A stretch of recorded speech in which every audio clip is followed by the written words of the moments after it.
Hello students, myself Ajay Singh Solanki, faculty social science Resonance PCCP division. आज हम आपके लिए क्लास 10th टर्म 2 का जो ऑफिशियल सोशल साइंस का पेपर हुआ है उसको यहाँ पे डिस्कस करने के लिए आए। उसके सॉल्यूशंस के साथ हम यहाँ पर आज अवेलेबल हैं। तो आइए आज हम अपना पेपर डिस्कस करते हैं। आई होप आप सबका पेपर अच्छा गया होगा। अगर हम पेपर की बात करें तो पेपर हम कह सकते हैं कि सिंपल था, कुछ लोगों के लिए एवरेज हो सकता है। हार्ड तो मैं बिल्कुल भी नहीं कहूँगा कि पेपर बहुत हार्ड था। ठीक है, हम जो पेपर आज डिस्कस करने वाले हैं वो आपका कौन सा है पेपर बेटा, पहले तो ये देख ले आप। कोड नंबर है आपका 32/4/3, सेट नंबर 3 है। ठीक है, आइए कुछ जनरल इंस्ट्रक्शंस की हम बात कर लेते हैं। यहाँ पे 40 मार्क्स का आपका पेपर था, 2 आवर्स थे। ठीक है, ओवरऑल 13 क्वेश्चंस यहाँ पर आपके थे, जिसके अंदर क्वेश्चंस कंपलसरी थे।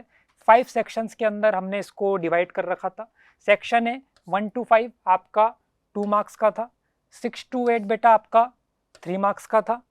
9 and 10 आपका यहाँ पे 5 मार्क्स का था। इसमें आपका चॉइस थी बहुत क्वेश्चंस के अंदर, और एक चॉइस आपका 3 मार्क्स वाले के अंदर भी अवेलेबल थी। सेक्शन डी 11 and 12 आपका केस वाले क्वेश्चन थे 4 मार्क्स के, और लास्ट में आपका मैप वाला पार्ट था। तो आइए शुरुआत करते हैं, हमारा क्या क्वेश्चन आए देखते हैं। सबसे पहले अपन बात करेंगे यहाँ पे सेक्शन ए। पहला question, Why was a militant guerrilla movement spread in the Gude Mills of Andhra Pradesh in the early 1920? कहाँ से आया ये सवाल आपका? नेशनलिज्म इन इंडिया आपका हम देखते हैं कि एल्यूरी सीताराम राजू, ठीक है, ट्राइबल मूवमेंट गुडे मिल्स के अंदर उन्होंने उन मूवमेंट को स्टार्ट किया था। क्यों किया था, आइए देखते हैं answer. Alluri Sitaram Raju talked of the greatness of Mahatma Gandhi and was inspired by non-cooperation movement, but he asserted that India could be liberated only by the use of force or not non-violence। तो गांधी जी से प्रभावित तो थे वो, इंस्पायर भी थे। एनसीएम के बाद उन्होंने अपने लेवल पे भी मूवमेंट चालू किया, बट कहीं ना कहीं एक फैक्टर ऐसा था जो कि थोड़ा सा कॉन्ट्राडिक्टरी हो रहा था कि आपका वो नॉन वायलेंस के अंदर क्या करते थे, बिलीव करते थे। जब उन्होंने कुछ ब्रिटिश ऑफिशियल्स के आपके जो मकान थे उनके ऊपर हमला किया, तो फिर बाद में उनको पकड़ लिया गया, उनको बाद में एग्जीक्यूट कर दिया गया। ठीक है, तो पहला क्वेश्चन सिंपल था बिल्कुल, एनसीएम से आपका डायरेक्ट क्वेश्चन आया था। मुझे नहीं लगता है कोई दिक्कत आई होगी इसको हमें अटेम्प्ट करने में। आइए second question, how do double coincidence of want arise. अब आपका ये कौन सा चैप्टर है यहाँ पे?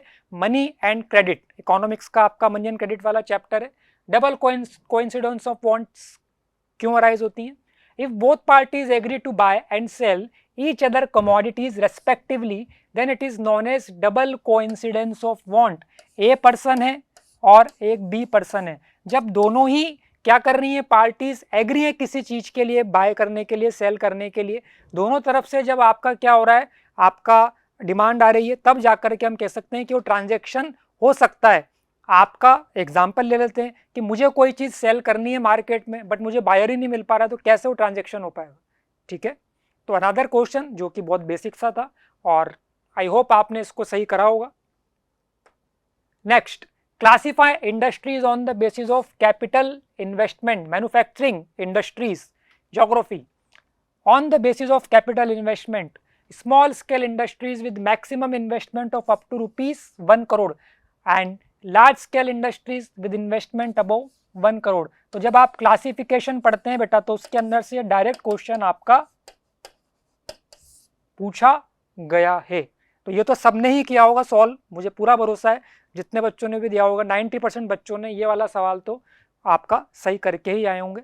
बिल्कुल डायरेक्ट सवाल है आपका एनसीईआरटी से। Now explain the importance of national highways in India.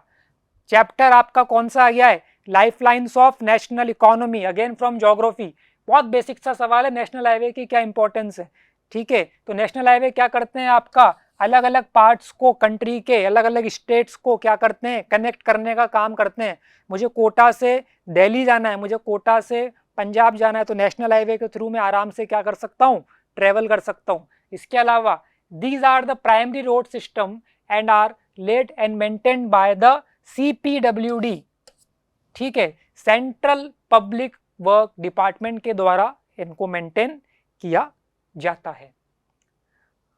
आखिरी क्वेश्चन अपना इसका सेक्शन ए का, how is one party different from two party system, explain with examples. तो बेटा यहाँ पे अपने को एग्जांपल भी देना पड़ेगा, तो दे देंगे एग्जांपल, कोई दिक्कत नहीं है। कौन सा है चैप्टर आपका? Political parties.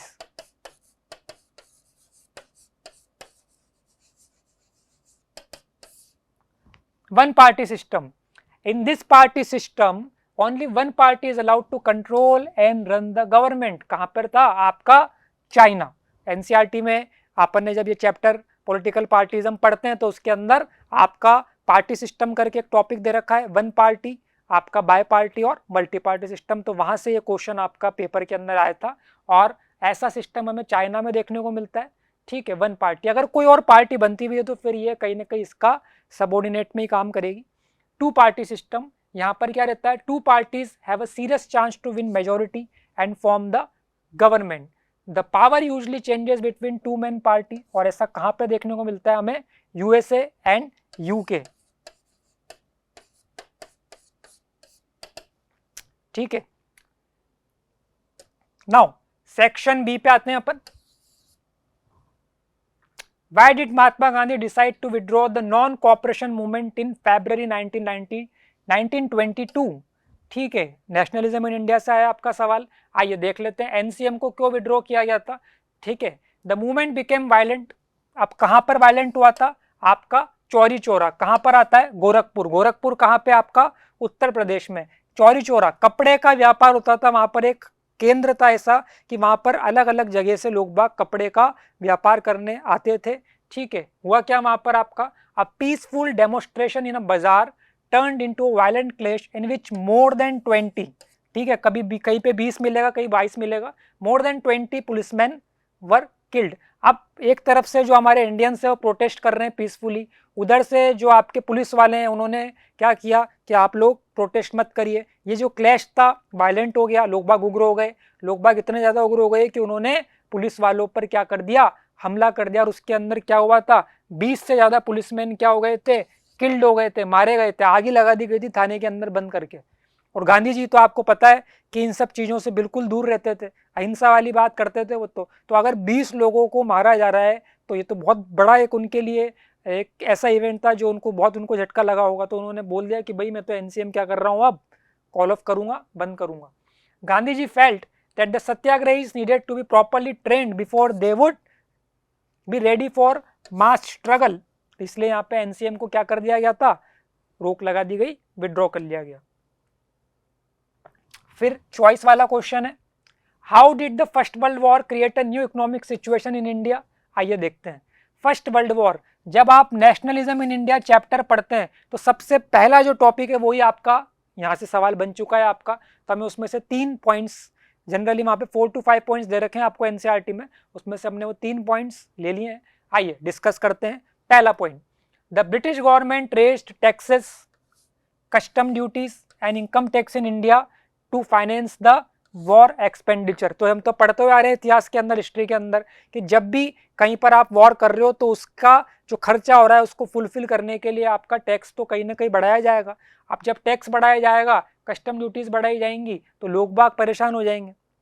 आइए दूसरा point, villagers and farmers were forcefully recruited in British army. अब आप अगर इंडिया के लिए ही लड़ रहे हो तब तो एक अलग बात है, देशभक्ति वाली बात हो जाएगी, हम भारत के लिए लड़ रहे हैं। बट आप किसी दूसरे देश में जाकर के हमारे लोगों को, इंडिया के लोगों को किसी दूसरे देश में जाकर के कह रहे हैं कि आपको वहां पे लड़ना है, तो ये तो कहीं ना कहीं बात समझ में नहीं आई। बट स्टिल ब्रिटिशर्स क्या कर रहे थे, फोर्सफुली रिक्रूट करके यहाँ से लोगों को, और जो वॉर चल रहा था उसके अंदर भेज रहे थे, रिक्रूट कर रहे थे आर्मी के अंदर कि आप जाइए लड़िए हमारी तरफ से। Next, there was a rise in prices of food and other essential things. अब देखिए डबल मार पड़ रही है, यहाँ तो क्या हो गया, फूड के प्राइजेस बढ़ चुके हैं, उधर टैक्स बढ़ा दिया गया है, इधर जो जनरली जो आपके फार्मर्स हैं, विलेजर्स हैं, उनको भेजा जा रहा है आर्मी के अंदर। तो कहीं ना कहीं ये तो ऐसी बातें हो गई जो परेशान करने वाली बात है। ठीक है, तो कहीं ना कहीं इसका इम्पैक्ट आपका इकोनॉमिकली तो पड़ा। Now, democratic government are transparent and legitimate, justify the statement outcomes of democracy।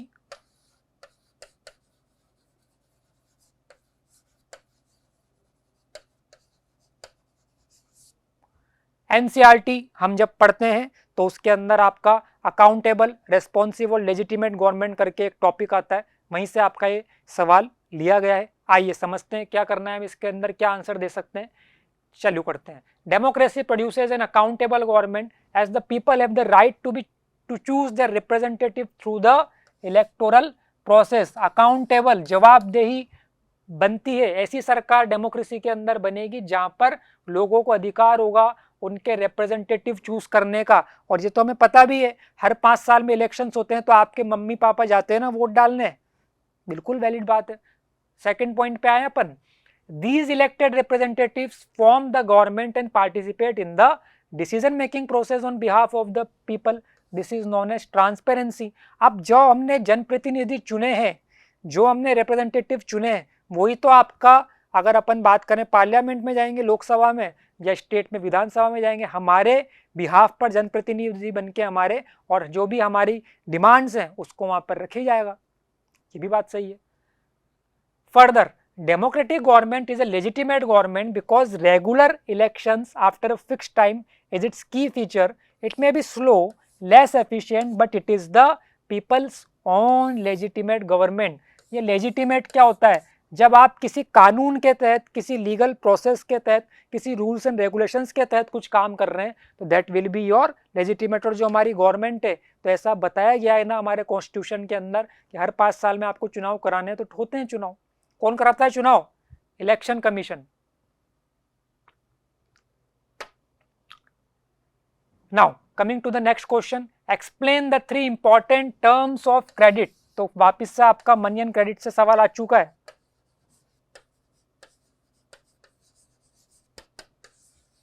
Money and credit, terms of credit क्या होता है बेटा? जब आप लोन लेने के लिए जाते हैं, बैंक में अप्लाई करते हैं, तो वहां पर कुछ कंडीशंस होती हैं जो आपको फुलफिल करनी पड़ेगी। ठीक है, क्या कंडीशंस होती हैं? आप बैंक में जाएंगे, बात करेंगे कितना लोन लेना है, आपकी एक फाइल बनेगी, उसके बाद डॉक्यूमेंटेशंस की बात होएगी, आप क्या जॉब करते हैं, कितनी आपकी सैलरी है, आप टैक्स पे करते हैं कि नहीं करते हैं, कैसे आप लोन को रिपे करेंगे, ईएमआई कितनी रहेगी, आप कोलेट्रल में क्या रखेंगे। तो बहुत सारी चीज़ें होने के बाद, एक फाइल बनने के बाद तब जाकर के आपका लोन अप्रूव होता है और फिर आपको लोन मिलता है। टर्म्स ऑफ क्रेडिट उसे ही कहते हैं। अब आप देख लेते हैं आंसर में क्या दे रखा है यहाँ पे, क्या है? एक सेट ऑफ कंडीशंस जिसके द्वारा आपको लोन मिलता है, तो मैंने ये बात कर ली है आपसे। दूसरा, अब इसमें होता है क्या है? Mode of payment, rate of interest, duration of credit and other conditions like collateral. Collateral क्या होता है? आपका, हमको कोई ना कोई चीज़ गिरवी रखनी पड़ेगी। अगर मैंने 25 लाख रुपए का बैंक से लोन लिया है तो उसके बदले मुझे कुछ कोलेट्रल रखना पड़ेगा, ताकि मैं अगर बाय चांस वो रिपे नहीं कर पाता हूँ किसी कारण से, तो बैंक क्या कर सकता है? उस कोलेट्रल को सेल करके अपना अमाउंट तो ले ही सकता है। डॉक्यूमेंटेशंस बहुत सारे लगते हैं, जैसे आपका आधार कार्ड हो गया, पैन कार्ड हो गया, टैक्स रिटर्न, जो आप टैक्स भरते हैं उसकी जो डॉक्यूमेंट्स हैं वो हो गए।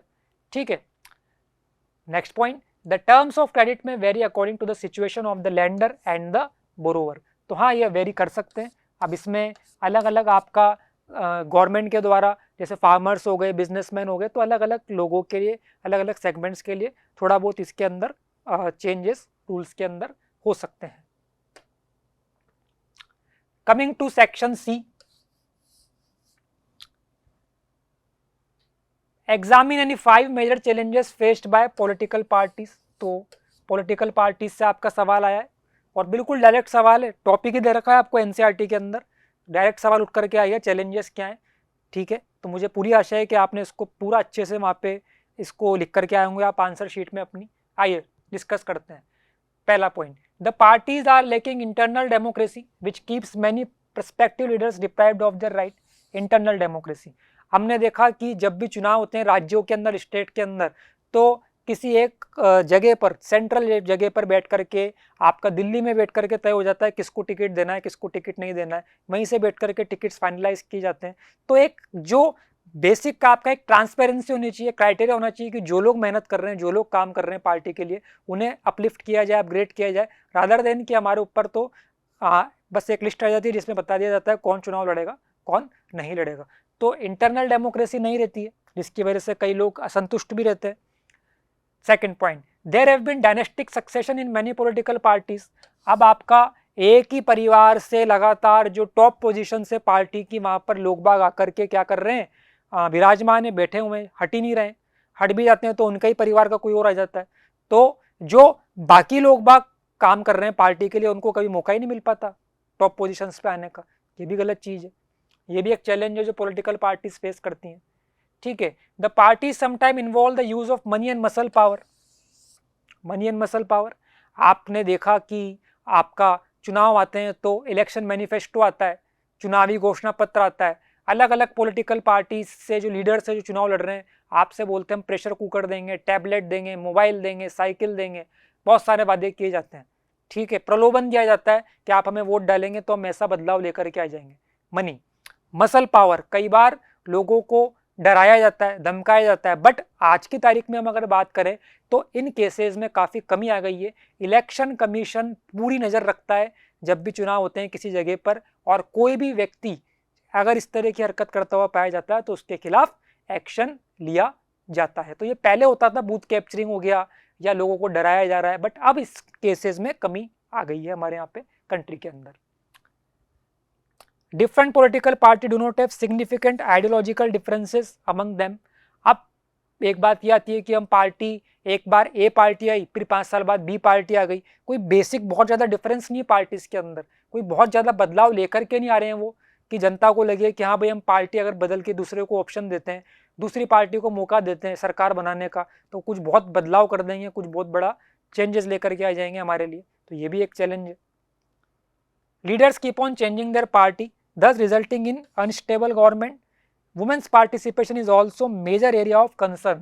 अब अगर अपन देखें तो एनसीईआरटी में अपने को 4 पॉइंट्स दे रखे हैं, कोई बात नहीं, हमने चैप्टर पढ़ा है पूरा, हम एक पॉइंट अपने मन से भी बना सकते हैं, तो हमने बना लिया। आज क्या होता है, लीडर्स कई बार पार्टीज चेंज कर लेते हैं, डिफेक्शन वाली बात अपन ने पढ़ी थी। इसके अलावा वुमेन्स को भी उतना पार्टिसिपेशन अभी नहीं मिल पा रहा है कि जितना उन्हें मिलना चाहिए, तो ये पॉइंट अपने अपने मन से बना के लिख दिया, ठीक है। 13 again question from political parties. Political parties play an important role in democratic countries. तो बेटा आपका पॉलिटिकल पार्टी के क्या फीचर रहते हैं, बेसिकली वहाँ से सवाल पूछा गया था, आइए देखते हैं। तो सबसे पहले तो आपका इलेक्शन लड़ती है पॉलिटिकल पार्टीज, उनका मकसद क्या है, पार्टी बनाई क्यों रहे हो आप, ताकि जब भी चुनाव होंगे तो उसके अंदर आप कंटेस्ट करेंगे, पार्टिसिपेट करेंगे और सरकार बनाएंगे। दूसरा, पार्टीज अपनी पॉलिसीज एंड प्रोग्राम्स जनता के बीच में रखती है कि अगर आप हमें सरकार बनाने का मौका देते हैं तो हम ये बदलाव लेकर के आएंगे, हम वो बदलाव लेकर के आएंगे। फिर क्या हो, तीसरा बात, parties play a decision role in making laws for our country. अब अगर पार्टी ने चुनाव लड़ा और अगर वो सरकार में आ जाते हैं तो फिर वो क्या करेंगे, लॉस बनाएंगे कंट्री के लिए। जैसे कि अगर अपन आज की बात करें, वर्तमान में बात करें, तो आपका कई सारे ऐसे बिल्स थे जो लॉज में कन्वर्ट हो गए जब आपका एनडीए या बीजेपी गवर्नमेंट पावर में आ गई। आप आर्टिकल 370 की बात कर सकते हैं, फार्मर्स के जो लॉज आए थे उसकी बात कर सकते हैं। तो ऐसे कई सारे हम बात कर सकते हैं जो बिल्स थे जिनको लॉ में कन्वर्ट कर दिया गया। फिर देखते हैं आगे, parties form and run government by recruiting leaders, train them and make them minister. तो ये तो एक कंटिन्यूस प्रोसेस है जहाँ पर नए नए लोग पार्टी के अंदर भर्ती होते रहते हैं, उन्हें ट्रेन किया जाता है और फिर वो पार्टी के लिए काम करते हैं जनता के बीच में जा करके। Party shape public opinion by raising and highlighting important issues. अब जो पार्टी सत्ता में वो तो ठीक है अपना काम कर रही है, पर जो विपक्ष में आप वो धरना दे रहे हैं, प्रोटेस्ट कर रहे हैं, आपका मार्च निकाल रहे हैं, रैलीज निकाल रहे हैं, तो ठीक है विपक्ष में वो कोशिश कर रहे हैं कि कोई भी अगर लूप होल है गवर्नमेंट के डिसीजंस के अंदर तो वो बताएं और जनता के बीच में वो एक स्पेस क्रिएट कर सके ताकि अगली बार जब चुनाव हो तो उनको भी मौका मिले, हो सकता है वो जीत भी जाए। हमने देखा पंजाब के अंदर अभी बिल्कुल चेंज हुआ, आम आदमी पार्टी क्या हो गया, सरकार उनकी बन गई है, तो चेंज देखने को मिला वहाँ पर हमें। आइए, those party that lose in the election play the role of opposition. तो ये विपक्ष में बैठते हैं और वेट करते हैं अगले 5 साल तक, जनता के बीच में जाते हैं, उनकी बातों को समझते हैं, उनकी प्रॉब्लम्स को लेकर के, और उसके लिए सरकार से बात करते हैं। Parties provide people access to government machinery and welfare scheme. अब कई बार क्या होता है, हमने देखा, ये हमारी एनसीईआरटी में दे भी रखा है स्टार्टिंग में, कि किसी व्यक्ति को कोई समस्या है तो वो अपने आसपास के इलाके में जो भी पॉलिटिकल लीडर है उनके पास जाके अपनी समस्या रख देते हैं कि साहब मुझे तो ये समस्या है, आप इसका समाधान करवाइए। फिर वो पॉलिटिकल लीडर क्या करेगा, उन समस्या का समाधान करवाने के लिए जो भी रेलेवेंट या रिलेटेड ऑफिस से वहाँ जाके बात करेगा, ठीक है। तो कई बार क्या होता है, लोग बाग अपना काम करवाने के लिए पॉलिटिकल लीडर्स के पास पहुँच जाते हैं। नहीं, नेक्स्ट क्वेश्चन है अब आपका, examine the steps taken by central government and state government to attract foreign investment in India, globalisation and the Indian economy. चलिए क्या स्टेप्स लिए गए देखते हैं। In recent year the central and the state government in India are taking special steps. कौन से? सबसे पहले उन्होंने इंडस्ट्रियल जोन्स बनाए हैं जिनको हम क्या बोलते हैं? Special economic zone. अगर ये आपने अपने आंसर में लिखा है तो मान के चलना है कि आपको नंबर तो मिलेंगे, मतलब ये कीवर्ड था, कीवर्ड था ये। अगर ये आंसर में दिख रहा है पेपर चेक करने वाले को तो वो आपको नंबर देगा, मान के चलना। Special economic zone have world class facilities, electricity, water, roads, transport, storage, educational facilities. ठीक है, होते क्या है special economic zone?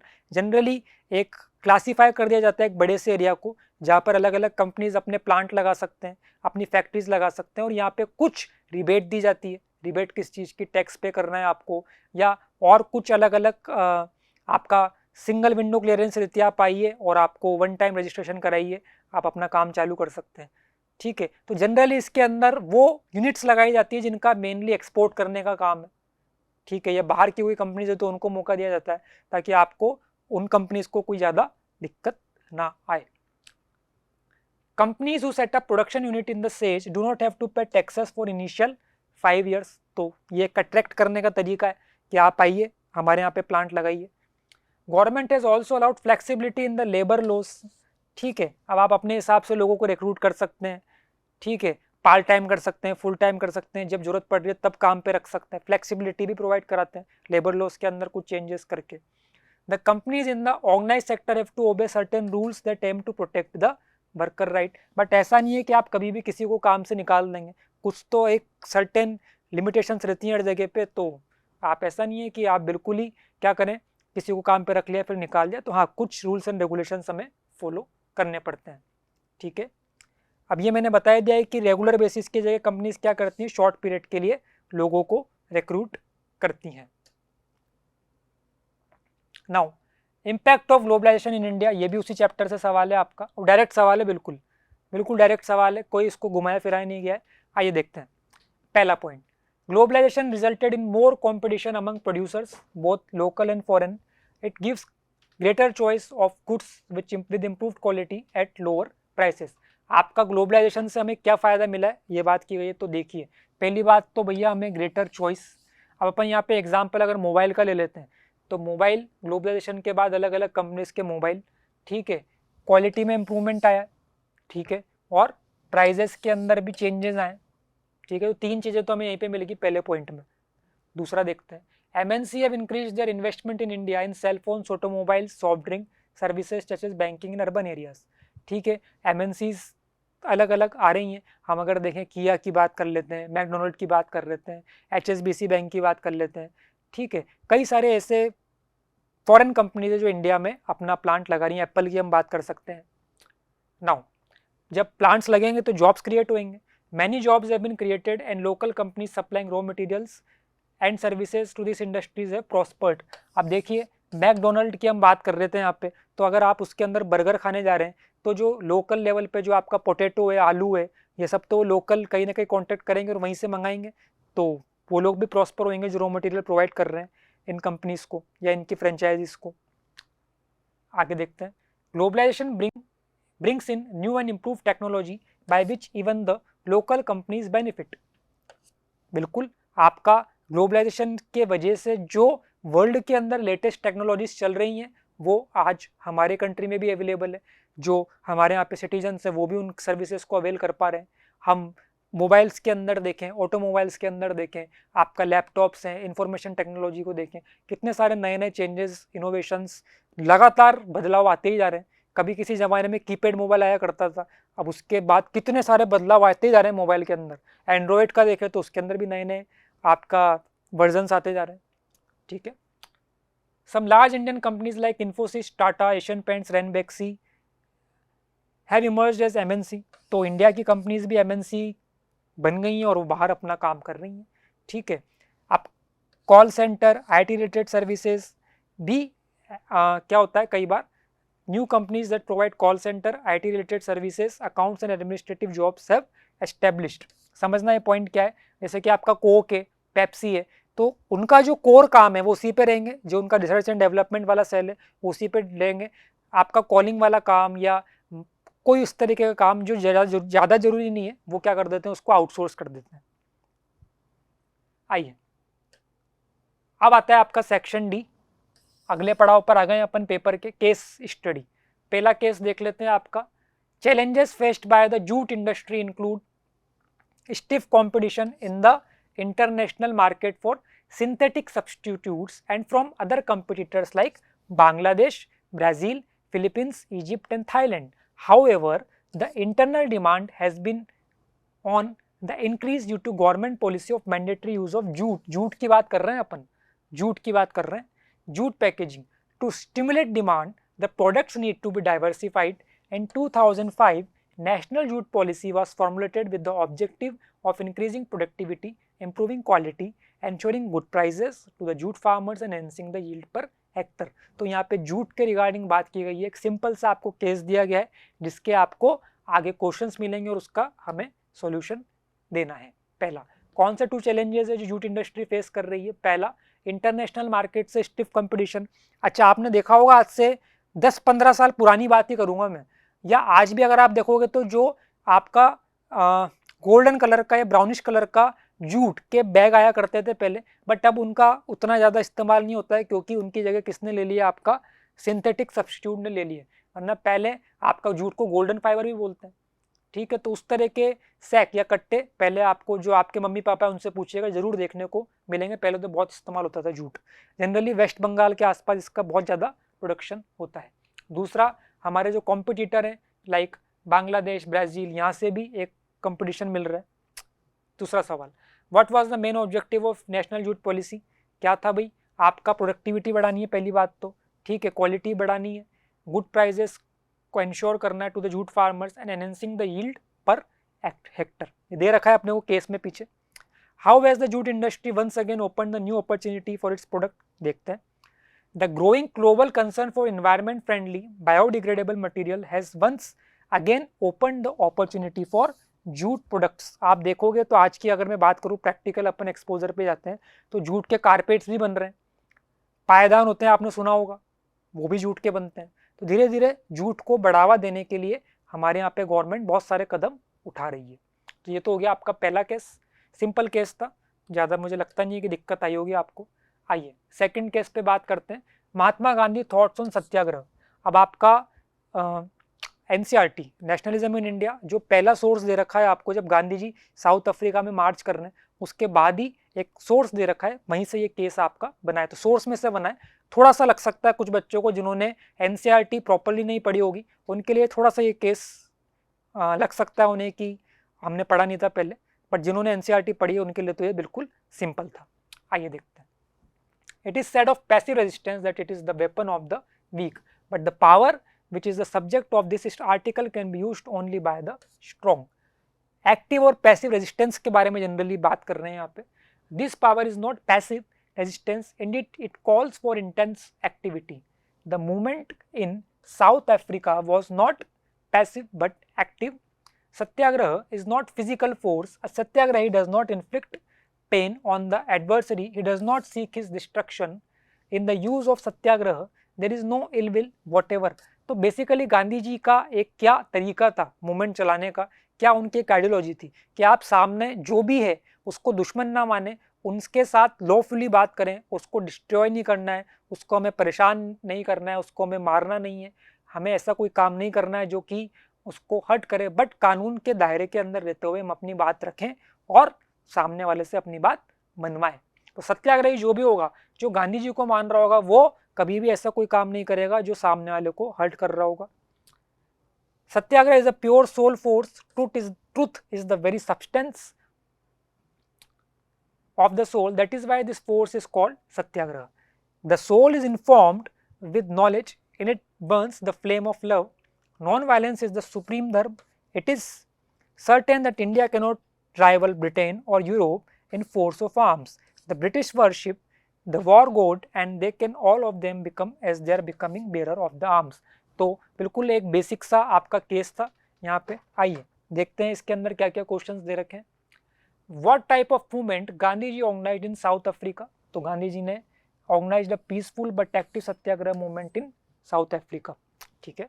Second question, why is satyagraha considered as pure soul force? Satyagraha is a pure soul force. Truth is very substance of the soul. The soul is formed with knowledge. Non violence is the supreme धर्म.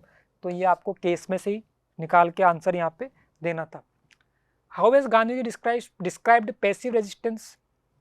देखिए, it is said of passive resistance that it is weapon of the weak, but the power which is the subject of this article can be used only by strong. It calls for intense activity. तो जिन बच्चों ने शायद source नहीं भी पढ़ा होगा, अगर वो इस केस को ढंग से पढ़ते तो यहाँ से भी वो आंसर आराम से फाइंड आउट करके इसके अंदर लिख करके आ सकते थे. चलिए आखिरी पड़ाव पे आएंगे हम अपने, और पड़ाव आखिरी कौन सा है आपका? मैप वाला क्वेश्चन है, सेक्शन ई.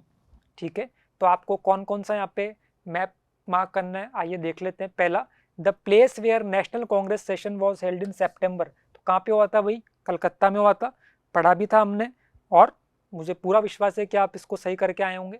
आइए दूसरे में क्या दे रखा है फिर? तारापुर न्यूक्लियर पावर प्लांट या कलपक्कम न्यूक्लियर पावर प्लांट करना है, और फिर आपको एक Rajiv Gandhi International Airport mark करना है. तो चलिए कर लेते हैं एक बार. यहाँ पे आपने मार्क कर दिया है 13.1 कलकत्ता, कोलकाता बोलते हैं बट बुक में अपना कलकत्ता ही दे रखा है. फिर आपका तारापुर वाली बात हो गई, कलपक्कम वाली बात हो गई, और यहाँ पे आपका ये एयरपोर्ट हमने मार्क कर दिया है. तो इसी के साथ हमारा जो 10th क्लास का स्टम 2 का पेपर हुआ है उसका हमने यहाँ पे सॉल्यूशंस आपके सामने प्रेजेंट करे. मुझे पूरा भरोसा है कि आप सभी ने पेपर बहुत अच्छे से दिया होगा, आप सबके बहुत अच्छे मार्क्स आ रहे होंगे. Thank you.